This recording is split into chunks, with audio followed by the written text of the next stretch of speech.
I presently serve on the Jamestown Area Wallenberg Committee as the Secretary, and it is a distinct pleasure today to be up at the State University of New York at Fredonia to be with Dr. Browder and His Excellency Ambassador Per Unger.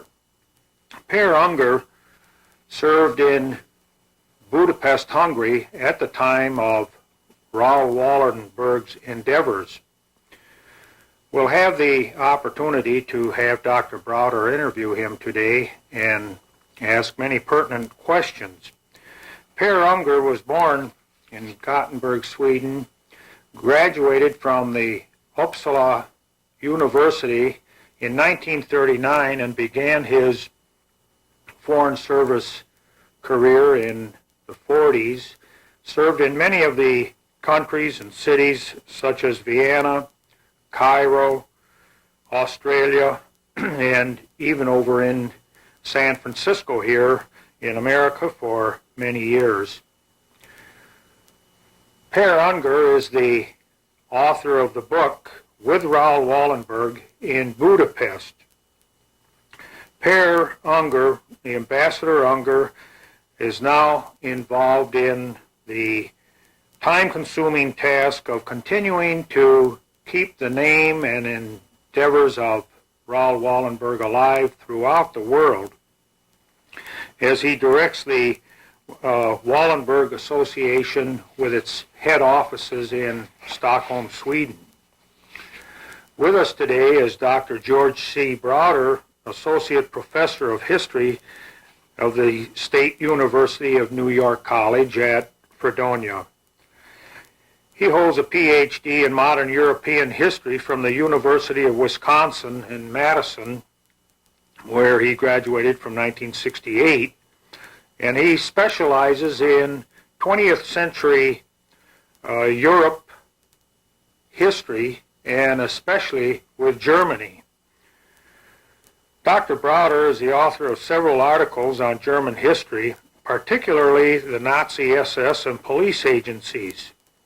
He has a forthcoming book on the foundations of the Nazi police state for the period of time 1932 to 1936.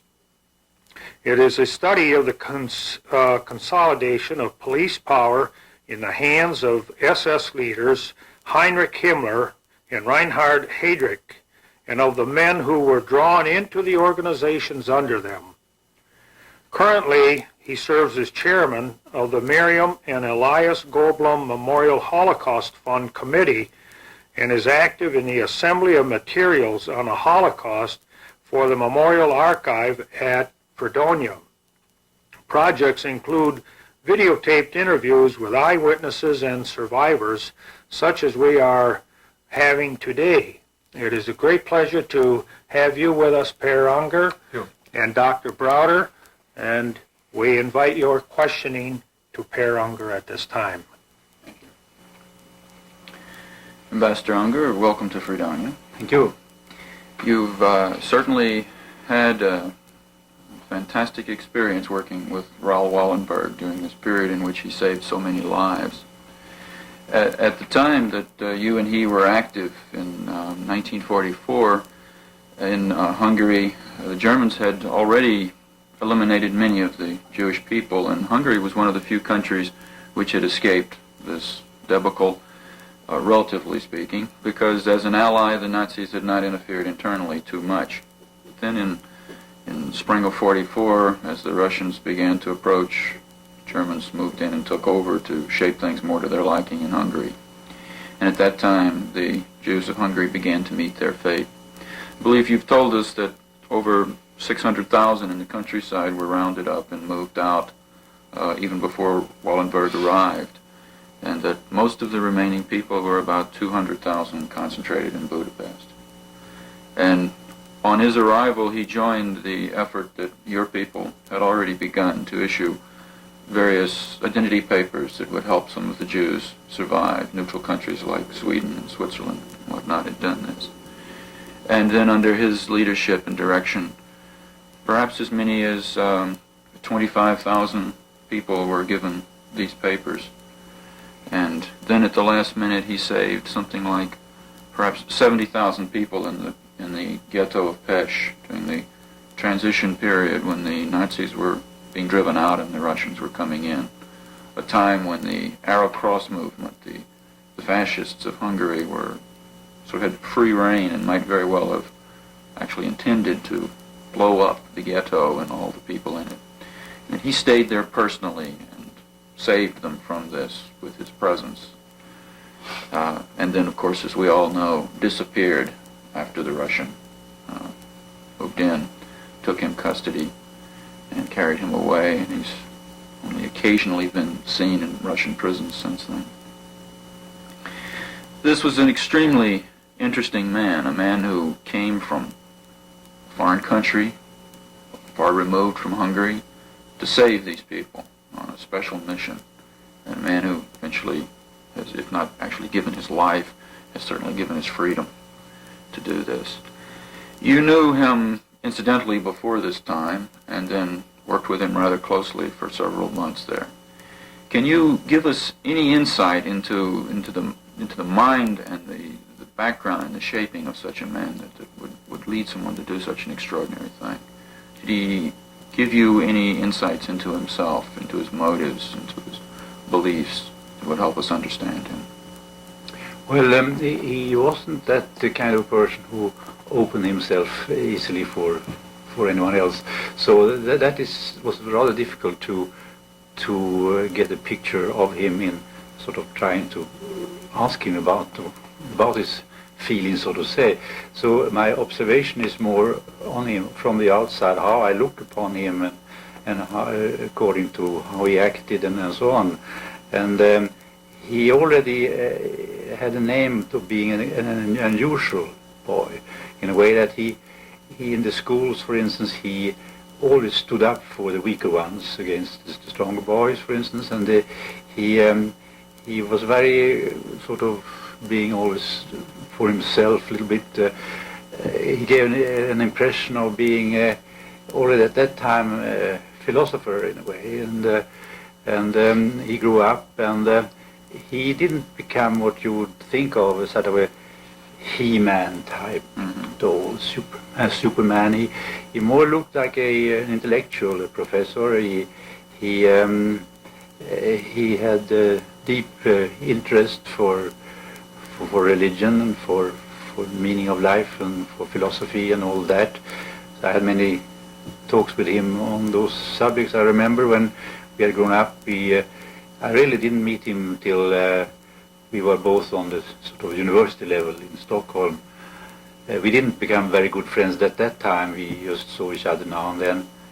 But looking back on this time, I think it's right to say that he was that type of person who, he was an idealist. He was a man who had a great compassion for his fellow man. I see that, and he, in all fields of life, he was very sort of positive, efficient, and he always did 100%, so to say, what he should do.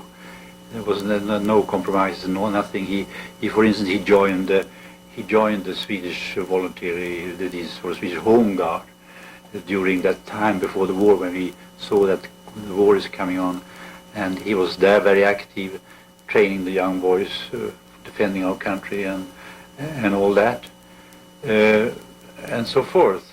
And then also I noticed that we were in the same regiment, so I saw that he has a great talent for being a leader, being a good organizer, and so forth.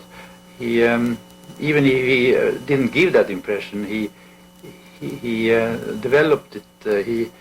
He had a kind of an inner strength which was fantastic, which he was going to show them during this great operation in Budapest.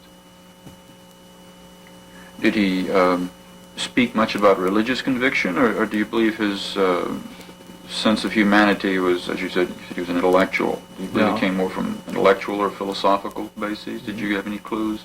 No, more from the intellectual. He wasn't religious in that sense that he went to the church every Sunday or so on, but he certainly believed in God and believed in some leadership from somewhere, and so on. So I think no doubt about it, and that also gave him this strength he had. This mentally, he was a very strong man, even if he didn't give that impression. Before we go any further with Wallenberg, I think it would be very helpful if we could get some sense of how awareness in your own country and on your embassy staffs, how awareness developed of what was happening to the Jews. Because although, of course, we today know that the Nazis, beginning about 41, began to murder the Jews in large numbers with the plan of totally eliminating them, and did perhaps murder as many as 6 million. That was obviously something that was very hard to believe, that this could be happening. They made efforts to keep it a secret, of course, but the word leaked out. And persons like yourselves in various embassy offices were sort of in the middle of receiving this information and sending it to home governments from which it got to the rest of the world. Can you tell us how your awareness of the fate of the Jews grew and what it took to convince you that this unbelievable thing was happening? Well, to start with, when I came, my first post was Berlin in 1940, in January I came there as a young attaché. And of course I was working on a fairly low level with business and all that. So I didn't get into any very much of inside information as my superiors, of course, the ambassador and all other diplomats. I was the youngest person in the embassy at that time. But of course you couldn't help seeing what was happening, the discrimination of the Jewish people, of course, that was a fact, and they were not allowed to have professions, and they were slowly being isolated, deported. We thought to start with that they are sort of being put into camps and be there during the time of the war, because there was always this propaganda spread that they were a danger, they were for Germany, because perhaps they could be underground persons and so on. So they're better isolate them and have them in camps and so on. So that's the first thing we noticed, of course, that they slowly sort of disappeared. I was a bachelor at that time. I had a housekeeper, a Jewish woman who helped me in my flat, and she looked very depressed, of course, and she apparently knew what was going on. And one day she just disappeared, and she had apparently then been deported and so on. But the first time I really realized what was going on in form of sort of exterminations and so on was when I came to Budapest in 1942. I think it was in 42 or the beginning of 43 when I met I've written about that in my book, a Hungarian journalist who was in the army. Hungary was fighting on the East Front at the beginning, but they lost the whole army there in beginning of 42. So then they gave up, and they tried then to stay away from the war as much as they could. And that's also the reason why the Germans marched in and tried them to start all over again. So during a time when I came, there was no fightings from the Hungarians thought they had done their duty, so to say. But that man, that journalist, had come back from the front, and he saw one day how 5,000, I think, Jewish people were lined up. That was somewhere on the Don front, somewhere. Some 5,000 Jewish people were lined up and forced to dig their graves, and 2 German soldiers with machine guns killed them all. And how he then met those 2 soldiers in the village afterwards, and one was sitting and playing piano, Beethoven or something, and the other one was listening, and they were sitting there, and he started to talk with them, and they were just ordinary they said, we are ordinary teachers from Germany, and we think we have done a fantastic work today. We have accomplished something for the Führer. We have helped to exterminate those people who are the greatest danger for our country. And I couldn't believe this, you see, when he told me the story. But I got to know this journalist very well, so I knew that he couldn't have invented it. That was the first report I received about this myself. And then, of course, when we finally got the confirmation, we in the embassy, about Auschwitz, about the gas chambers, was in the spring of '44, when two Jewish boys managed to flee from Auschwitz and came back to Budapest, came up to the embassy and told us the whole story, and we had made sketches about the installations and so on, and we sent this report home then in April, I think, April 1944. We thought then, of course, that this was going to be a first-hand news and so on, and then we know that this was then relayed to the Western embassies in Stockholm and so on. But of course, if you read history, you know that the Western powers knew about that already a couple of years earlier. So that's it. Mm-hmm. Must have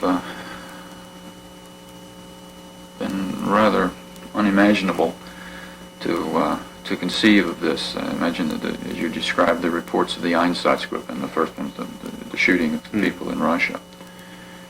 As you say, that was something you wouldn't believe until you got to know this man. Mm-hmm. And then there's this long lag between that sort of information, which leaked out earlier, and the eyewitness reports from Auschwitz. Mm-hmm. Would you briefly describe for us the activities? I know this is well recorded in your book, but for the sake of the tape today, could you briefly describe the activities of your embassy and the others, and then the role that Raoul Wallenberg played in picking that up and saving so many people? Well, it all started, as you know, in March '44, when the Germans invaded Hungary, and when the Jewish people understood what was coming on and how they were queuing up outside the neutral embassies in Budapest. It was the Swiss and the Portuguese, the Spanish, and the Vatican representative, and we. And it was quite a new situation for us. We are also, of course, instructed to help Swedish citizens, but all of a sudden to start an operation to help people of other nationalities, that's is not found in our books of instructions, so to say. But we had to find some solutions, so we were authorized to give these people. To start with, you can't help 200,000 people like that and give them Swedish passports. But you have to have some criteria to start with for whom are you going to help, to be able to show a sign of legality for your action.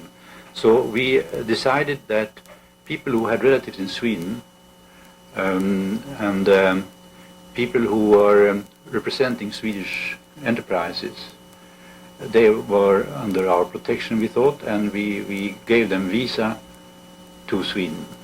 They couldn't travel to Sweden because they couldn't travel through Germany.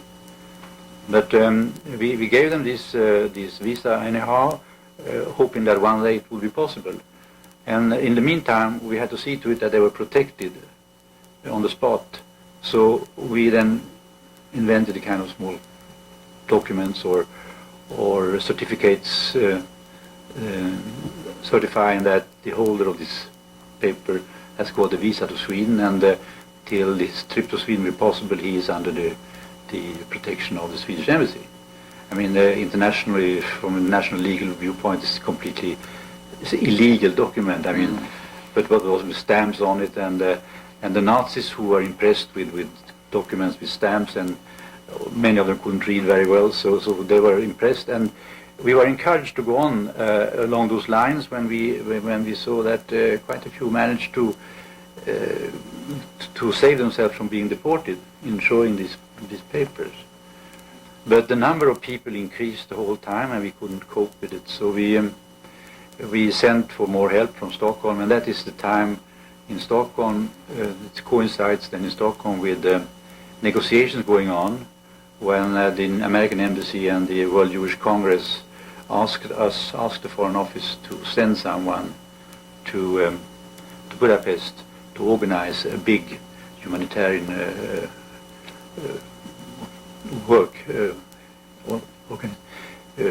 operation to help, and the American government would supply funds for this operation through the War Refugee Board. And so it so happened that Raoul Wallenberg volunteered, and he was selected. He was a businessman, but he was given diplomatic status, and he came then to Budapest. And as I knew him before, as I told you, I understood that he was the right man for this job.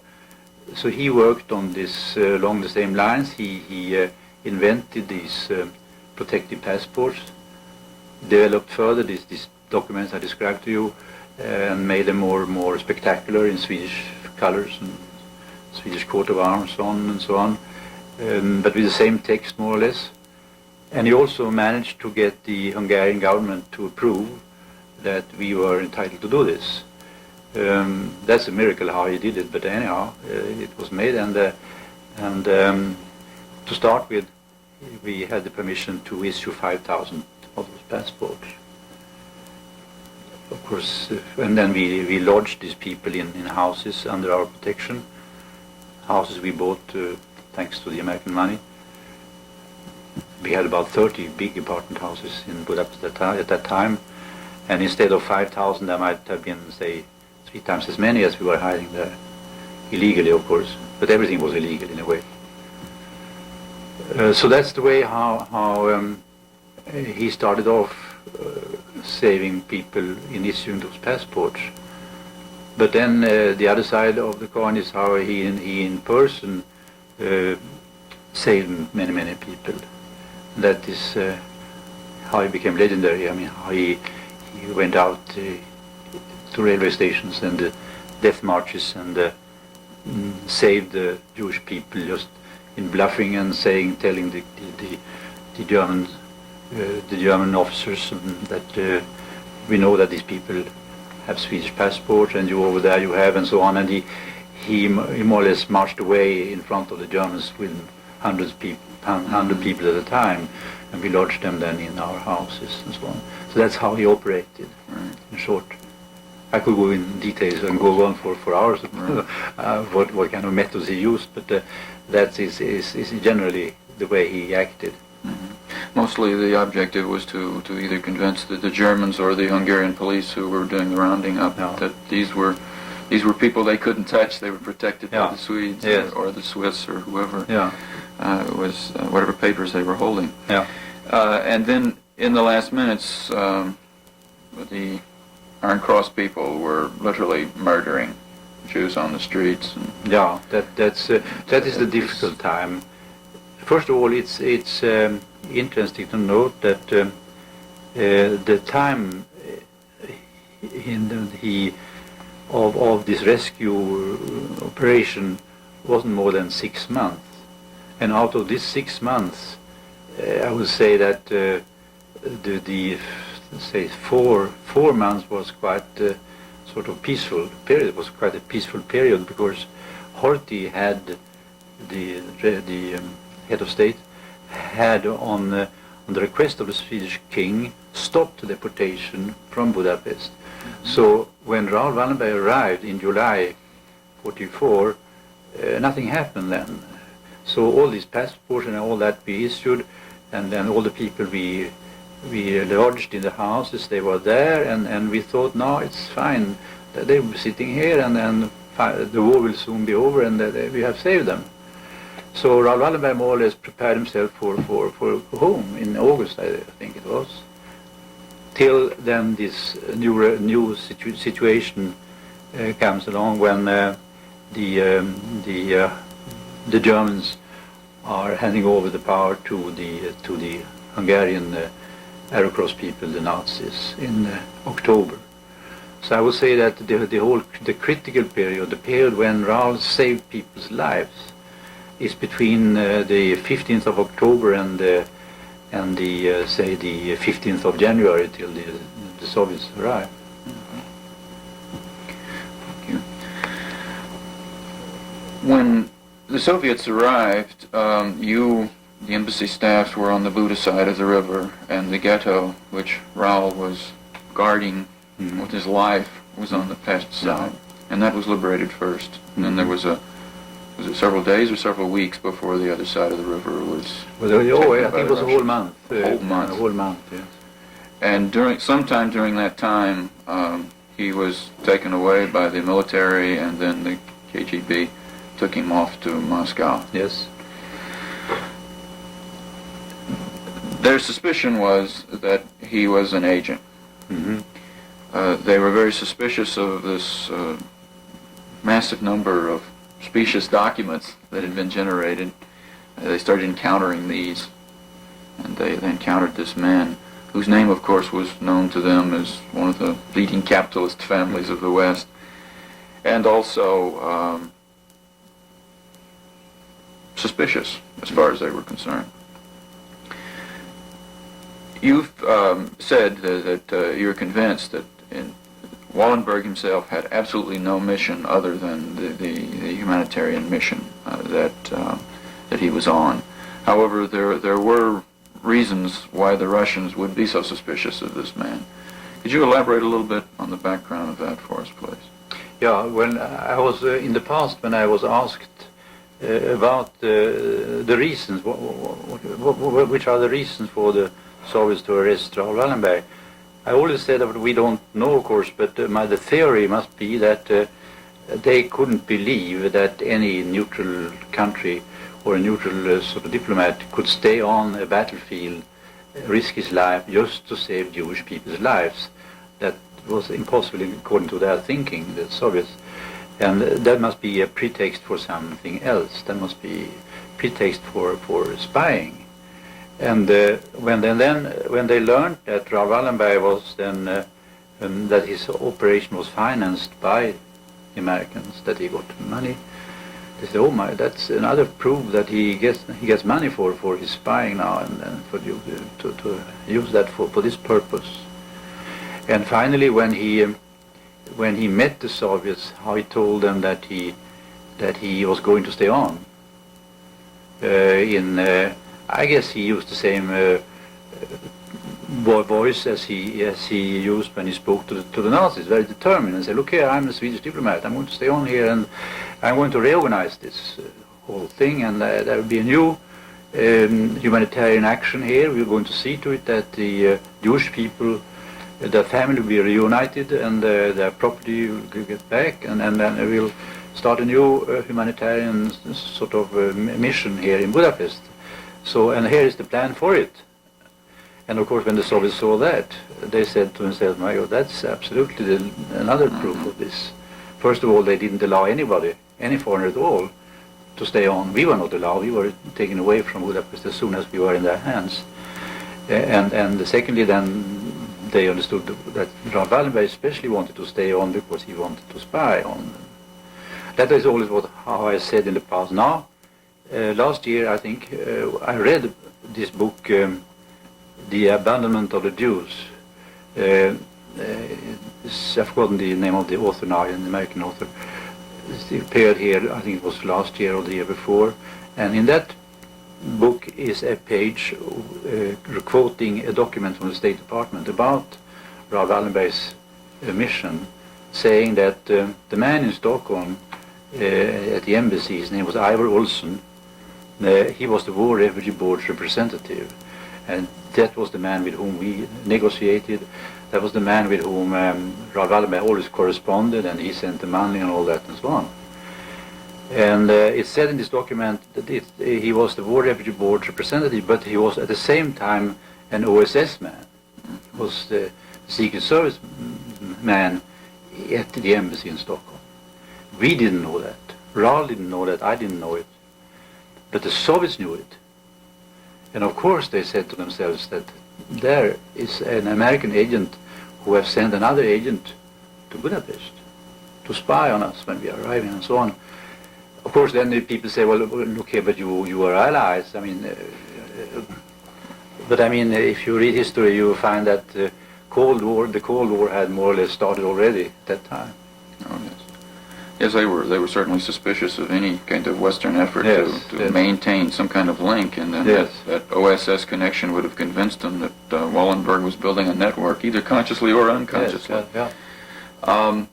Also, the family was known to have played a role earlier in the war in connection between the German resistance and the Allies. The resistance, of course, was proposing to assassinate Hitler and then take over Germany and have us ally with them against the Russians. And I think the timing was very unfortunate too, and that the very time that Roosevelt was encouraging the creation of the War Refugee Board, and that whole period from January till April, when they were getting the Wallenberg mission, or getting towards what became the Wallenberg mission, he was also talking about sending out feelers to encourage the German resistance, and of course Stalin and Churchill were putting a lid on that, and then I suppose the timing of the mission and these efforts must have really added to the Russian suspiciousness. The further story of Wallenberg is as fantastic as the Holocaust itself. It's unbelievable, and just as it's taken so much evidence to convince the world what happened to the Jews, it takes a lot to convince people that the Russians may still have this man alive, or that they've kept him alive at least for 20 or 30 years since this event. I believe that the last eyewitness of his presence is 78. The Swedish government has largely collected this evidence of eyewitness reports. Can you outline the development of these accounts and why we still believe he's there? Well, of course we lost very much time at the beginning because we didn't know what had happened, and there was rumors spread that the Germans had killed Raoul Wallenberg, and then not until 1951 did we really get the first-hand witnesses coming forward. That was the Italian diplomats who had been in the same prison and been knocking in the walls, communicating with Raoul Wallenberg, who had asked them to immediately contact Swedish authorities and tell them that he was there and so on. That was in 1951. And then... And when did they see him? They saw him in 1945 and 1946, beginning of 1947. So we got witnesses up till the beginning of 1947. Is that when the Russians admitted that he was alive till 1947? Exactly. And originally they'd said he had died, hadn't they? Hadn't they originally given some contradictory stories themselves, the Russians? Yeah. First of all, they spread the rumor that the Germans had killed him, but they couldn't deny then later on that he was had been in prison because we had those witnesses. So when the government, the Prime Minister went to Moscow, it took some time because other prisoners also came along, the prisoners of war, and also it was Austrian soldiers. They had been in the same cell as Raoul Wallenberg. So after this, the Italian diplomats, other came who had been in the same, had been talking directly with him. You see, so not till say 1956 did we have everything sort of in hand. All the witnesses, and had been scrutinized by two prominent Swedish judges and so on, and they said it is waterproof, it's 100% and so on evidence.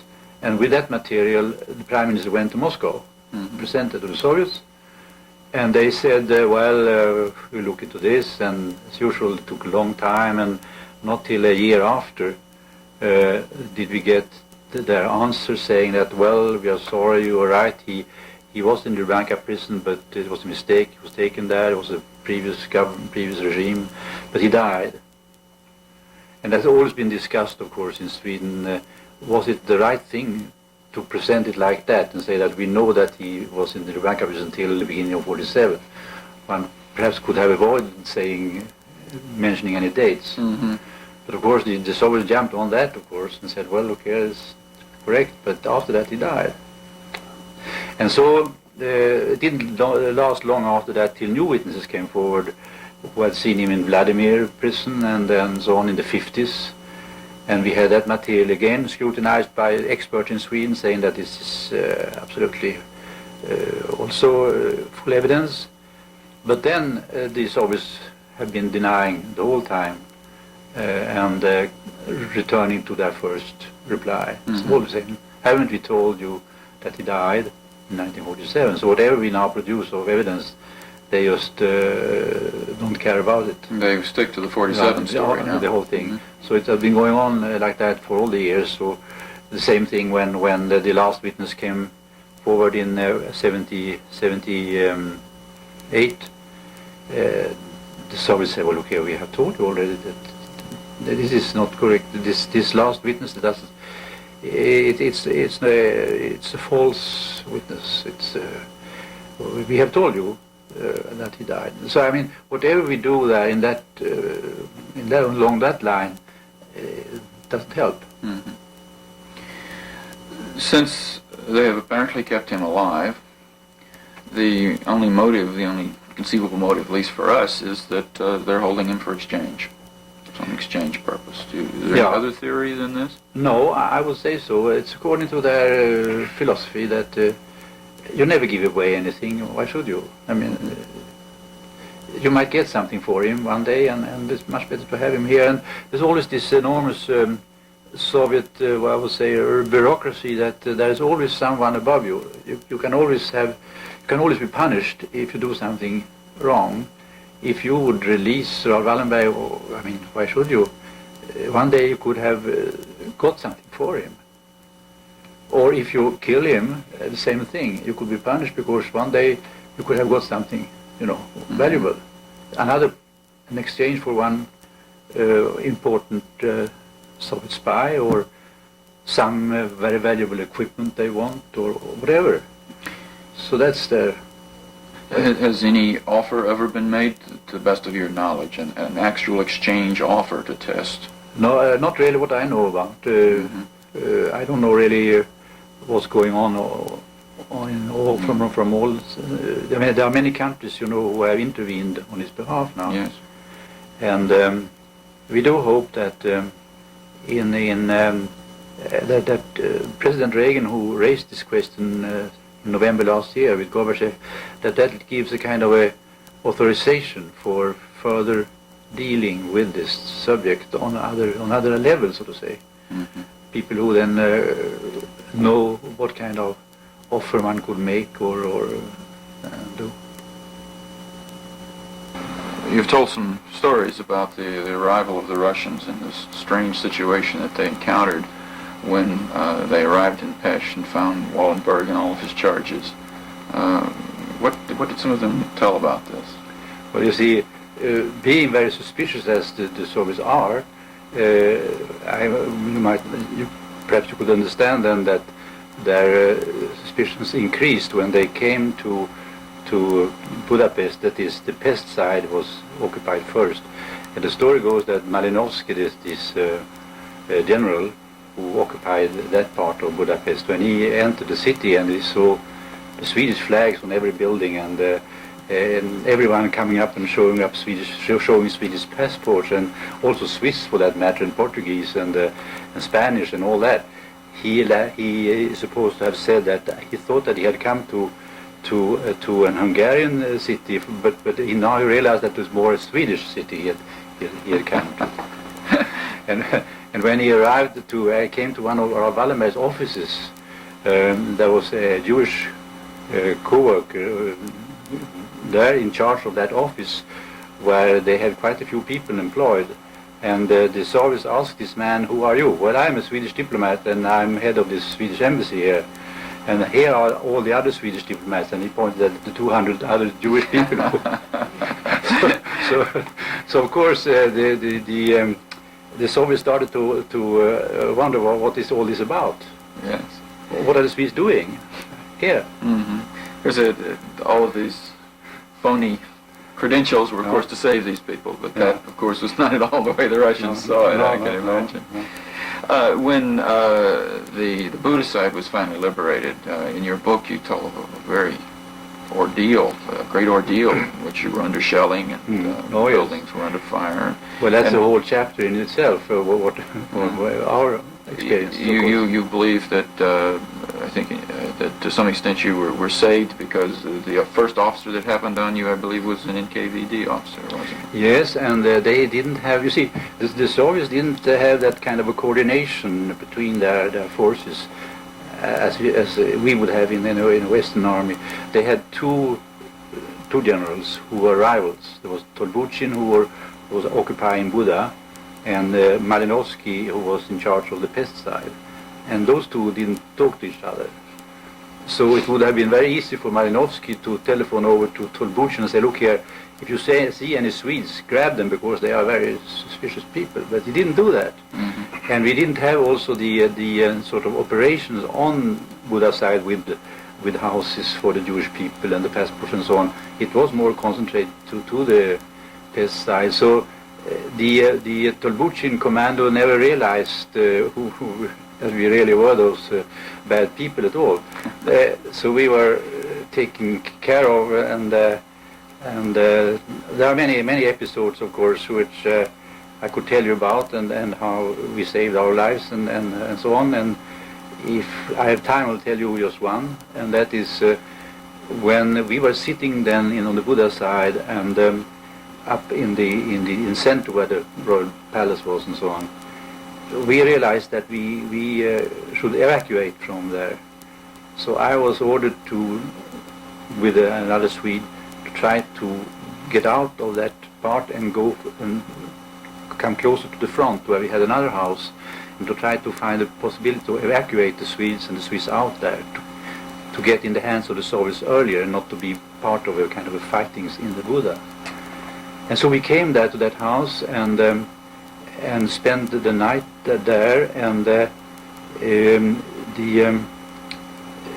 following day there was the Germans coming then just the same night trying to dig their trenches in our garden, and I was very upset. I remember I told them that this is Swedish property and you couldn't do that, and they looked at me very astonished and said, well, okay, this is war and we are going to defend this, you know, don't you worry, we are going to defend this house for you. So we were very depressed, and we went down in the basement where we had a kind of a shelter to have a sleep, my friend and myself. And in the morning we were waken up by the caretaker of the house who came running and said, sir, you must come up here because there are soldiers in the kitchen. And I said, no, I don't want to go up and see those Germans again. No, they speak another language, I said. And so I went up in the kitchen, and there were the Soviet soldiers. And that was for me the moment I had been waiting for, to see how they behaved, how they were, and so on. And they were elite troops. They were dressed in white anoraks because it was winter, and they were machine guns, and they were properly dressed and well shaved. We looked the contrary because we had let our didn't care very much about how we looked, because we thought if you look more like a proletarian, you would be treated well by the Soviets. But that was the contrary. They looked very suspicious on us, of course.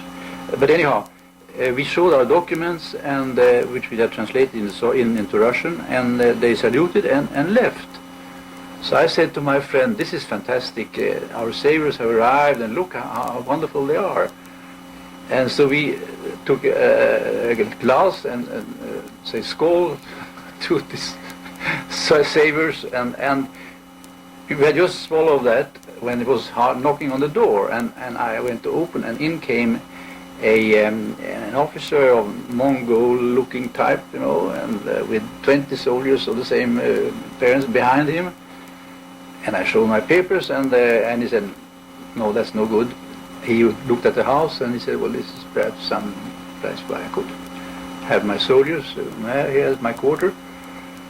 And we protested and said, oh, well, you better then come and talk to our general about this. So I sent my friend with him, and I was standing by there to defend the house, so to say. And after a while, my friend came running back with this Russian soldier after him with a pistol like that, and he was shouting at me, my friend, you have to give your watch to this officer because he wants a watch and I have no watch. And I said, well, why should I do that? I'm a Swedish diplomat and I'll never do that. And he came and he pointed at me with his pistol and he said, Davai, that means give here. And then I said, well, perhaps you have to be practical after all. I mean, if I don't give the watch, he will kill me and he will take the watch just the same. So I took off my watch and gave it to him, and he completely changed his appearance, and he started to laugh and looked at it and looked very, very happy. And he lined up his soldiers in front of the house and made a speech to them and said, look here, this is a very fine man, and this is a fine house. Now you defend this house. You stand by, you stop here and defend this house. And so thanks to his soldiers, we saved the house from being plundered and destroyed by other Soviet soldiers coming after.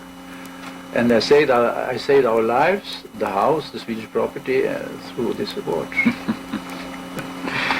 Well, I imagine that the contrast between the operation on the pest side and the operation on the Buddhist side must have really struck the Russians once they got, yes, the NKVD especially got the picture and they saw the two different situations. Your side must have looked like the legitimate embassy, and Raoul Wallenberg's operation must have really looked suspicious to them.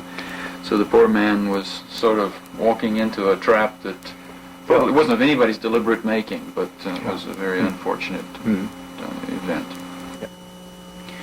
Is there anything else that you would like to add about Wallenberg before we finish? Well, of course, it's. I think it's very important the actions for him now all over the world. I've been very, very grateful to be in Jamestown and see the fantastic activity for his cause here. And if we all contribute, you see, it's not only a Swedish affair. It's not only a Jewish concern or an American concern. Even if I would say that the American government or the Americans would feel their responsibility when you look back now and how it happened and why it happened and so on. Of course, after all, it was on the American initiative, more or less, when I would say, as he was sent to Budapest. But I think it's a concern of the whole free world, because he's become a symbol for the fight for freedom and for human rights. Well, thank you very much. It's been a pleasure talking to you this morning. Thank you very much. Thank you.